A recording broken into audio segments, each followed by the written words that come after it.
Hello, and welcome to the TWSN Patreon page. Here we will provide you with the sports betting tips, picks, and information in order for you to become a successful gambler. We have 5 packages that I think really do an incredible job of providing the information tailored to you, what you want, and what your sports betting needs are. For more information, reach out to the TWSN team, but we have a ton of stuff coming your way. Content from fantasy football, sports betting for UFC, NBA, NHL, and of course, the NFL. We are so excited to be able to bring this service to you, and let us know if there's any more information you need. Get up, let me begin. This is TWSN. You ain't heard about us yet, well you better know now because it's the place that it all goes down on.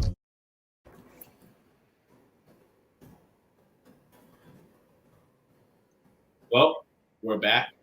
It's another week, another opportunity to be with us for ShopTalk. Back with my boy Dom. We got a lot to uncover today. The first thing we're going to talk about is our Carolina Panthers. They're 3-0 down. We kind of look like geniuses right now. Sam Darnold looks like the truth. DJ Moore looks really good. But I think the surprise of all of this, of the Panthers' success, has to be that defense. Unfortunately, J.C. Horn is now out. But don't be scared. Don't jump off the bandwagon, Dom, because the Panthers just got a steal of a trade. Landing C.J. Henderson to pair with Dante Jackson. You still got Jim back there. I mean, this defense is really, really good and really, really young, Dom. How impressed are you with this Panthers start? I mean, we called it. I mean, I would say I'm super impressed with it if I was caught off guard by it. This is something that you and I both foresaw, obviously with our video back in the Low Quality Sports Show where we were talking about, how good the Panthers had the potential to be. We got a little bit of slack from it, not too much. There was definitely potential there from the beginning. Obviously, the schedule has helped them out a little bit. They haven't had too much of a tough schedule, and they continue to not have a tough schedule. But at the end of the day, Trey, you play who you play, right? Like, it doesn't matter who lines up across from you. You're going to play the game. I'm excited about the Panthers the rest of the year. And surprise isn't the right word. Impressed is definitely more along the lines. But, I mean, you see them using every single person on this offense, right? Like, their tight end, we just saw Tommy Tremble, get a reverse. Like, they're using everybody. They're making plays. They're fun to watch. I'm excited to watch them keep moving forward this year. Okay, so moving forward, obviously Chris McCaffrey is out. They play my Cowboys on Sunday. I really feel like the Cowboys defense is another defense. Talk about surprises that I think people aren't giving enough credit. But Chris McCaffrey is out.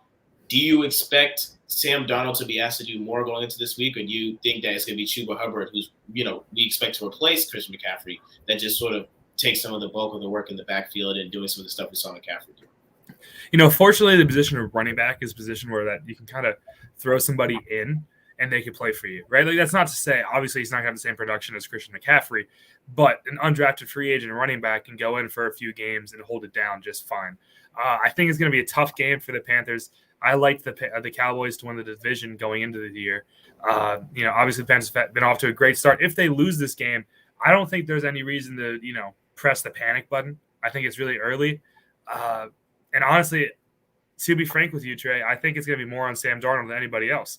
The quarterback at the end of the day is who's going to win you the game, especially when a play like CMC goes down. The pressure is not going to be on the backup running back to step up. It's going to be on Sam Darnold to fill the void, which is CMC being gone. Saying that brings us back to the defense. The team, or the section of the team is going to face the most pressure this week against the Cowboys is going to be that defense. The defense does their job and holds the Cowboys to, let's say, less than 20. I think that Darnold and the offense will be able to score more and be able to win this game. I'm not sold on it. I don't know who I'm going to go with. I'll let you talk, and I'll tell you who I think is going to win. I'm going to hear you out first. Well, I'll tell you this. If there's any team that can, make you believe that they're going to go and, win a winnable game and then let you down, it's the Dallas Cowboys. I mean, I've been seeing it for, 17 years of my life, as long as I've been watching that doggone team. But I digress. Carolina Panthers, I think, have the opportunity to come away from this game 4-0. Sam Darnold, I agree with you. I think he's going to have to step up. But I also think Chuba Hubbard could actually make some big plays on Sunday. And the reason why I say that is somebody that Matt Rule wanted. Matt Rule, obviously the former head coach for Baylor, saw Chuba Hubbard up close at Oklahoma State and all the times in which he just killed his Baylor defenses. So obviously he wanted to go out and grab him.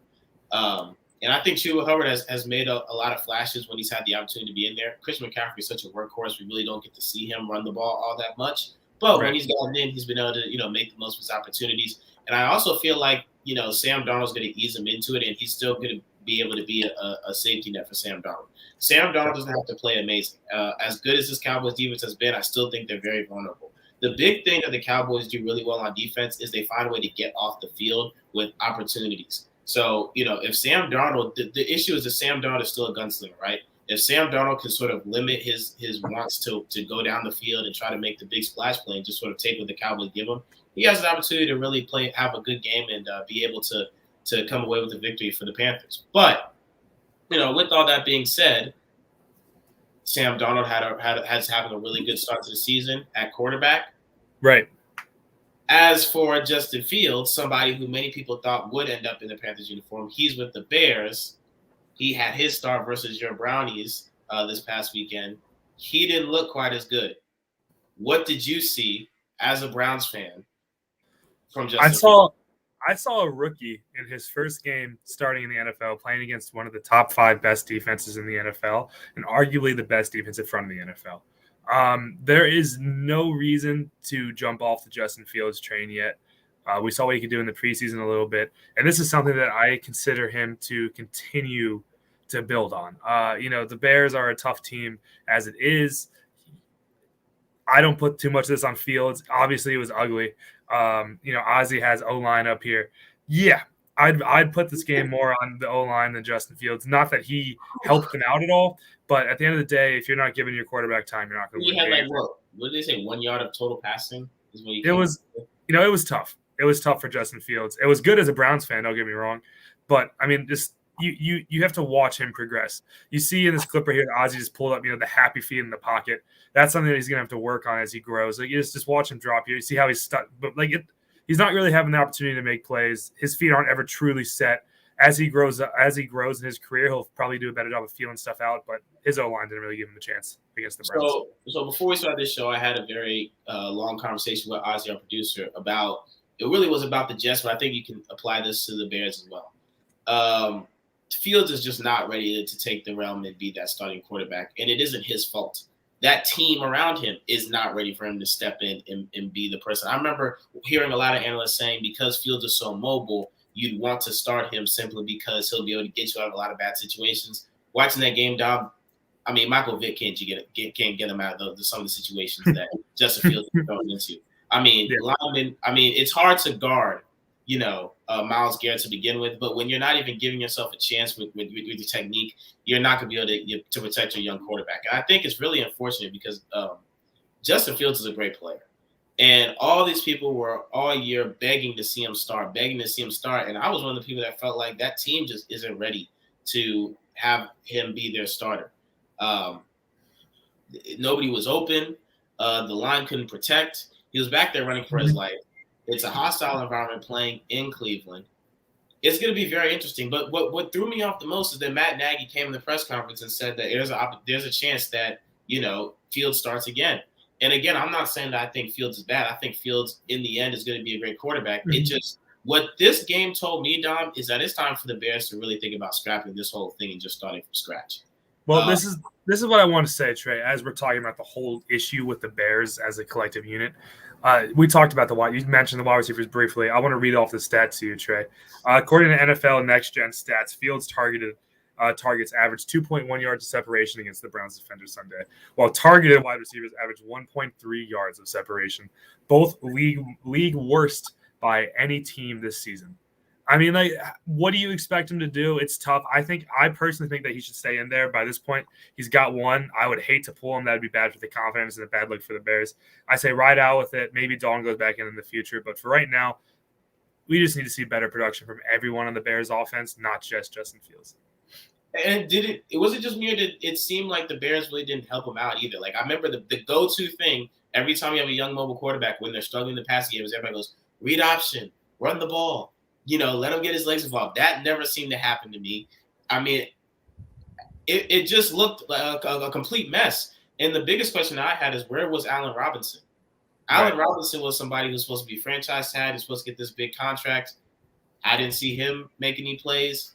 I don't know. I don't know what to make of it. But if you're a Browns fan, I guess you're excited. Is a win versus the Bears really that impressive to you? Or Once again, Trey, you line up and you play against the guys who are playing against you. A win's a win, and I'm excited for that. But, I kind of want to leave us some time to talk about this, Trey. I hope we have some of our Bengals connoisseurs watching this live, as I understand that is most of the demographic of followers for TWSN. Ozzy, do you mind hitting that transition really quick so we can talk about the? Here we go. I want you to see something really quick. I'm gonna share my screen. Okay.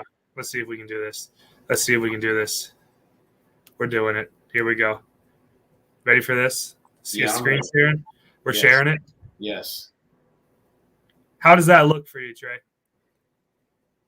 I mean, I see the Thursday night predictions from the Right Way Sports Network. I see a lot of Bengals picks. You see a lot of Bengals. Yes. You see a whole lot of Bengals. Yes. What are your thoughts on that, Trey? I'm going to leave this up for a second. I hope it looks all right on the screen, but I just want everyone to see this. I mean, my thoughts on it is it's a smart pick. Have you seen the Bengals, Dom? The Bengals, look, we got to start giving the Bengals credit. Look, I know it's our thing to come on and poke fun at the Bengals and talk about, how everybody that's a part of, our family here at TWSN loves the Bengals and, they get so excited every year. But the Bengals look legit through 3 games, albeit you can say what you want about the Steelers.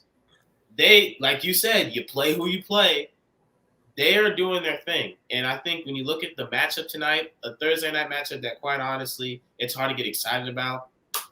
When you look at the Jaguars and all the craziness, I'm sure we're going to get into that if we have extra time here to talk about that. But, I mean, you play who you play.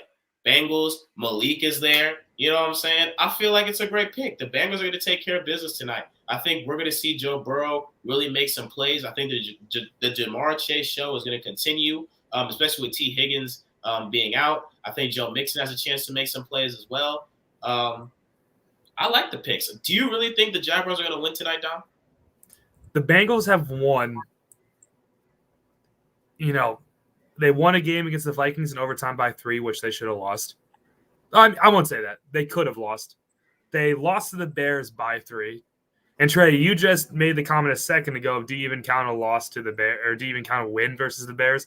What do you do about a loss against the Bears? And Trey, the Steelers suck. We know this. The Bengals don't suck. I'm not saying that by any means. I don't think they're a bad team. I think they're totally fine.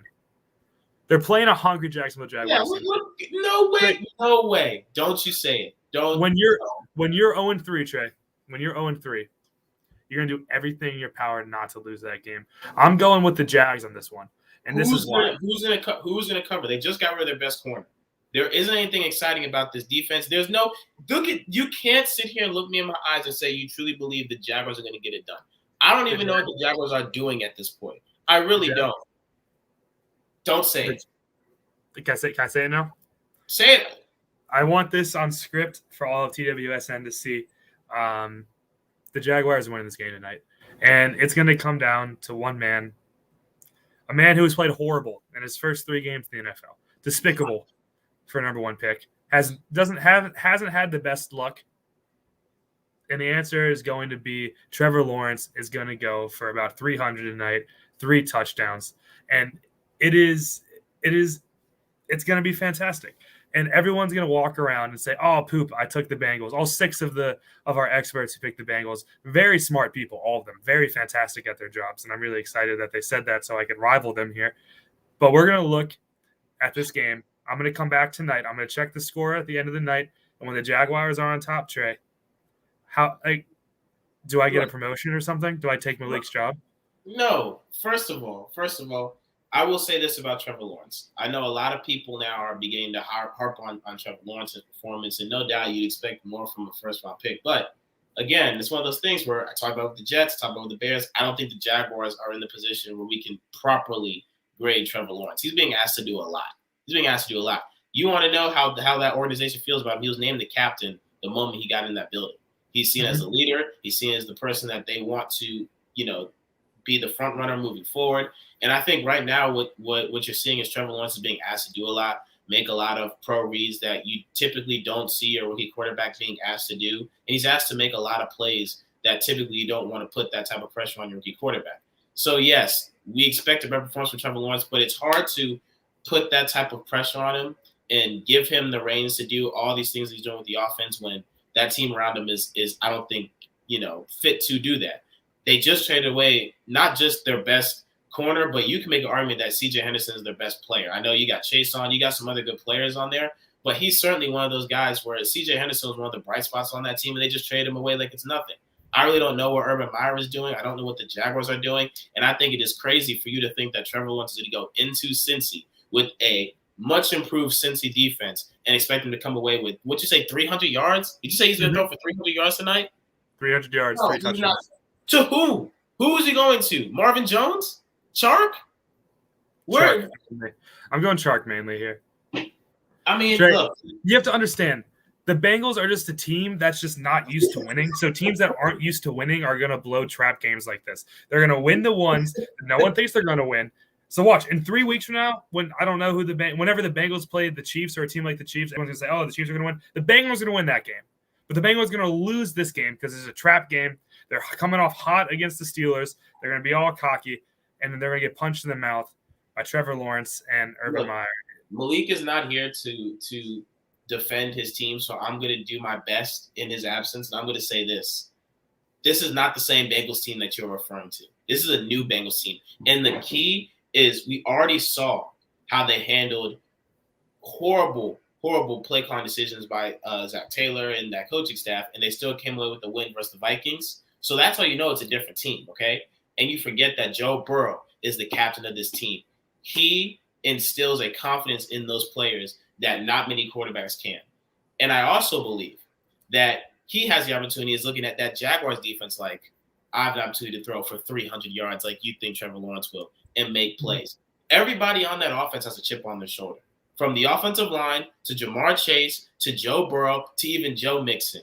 Everybody on that offense has a chip on their shoulder, and they have the opportunity to go prove people like you wrong tonight on Thursday Night Football in a game that many people feel like is going to be a wash anyways. There's a lot of people that are already turning their backs to the Cincinnati Bengals to some degree, simply writing them off as, they start off good now, but who have they beaten? They're still the same old Bengals. I think tonight is not the Bengals sort of, go in that direction of proving that they're a much better team than what people give them credit for.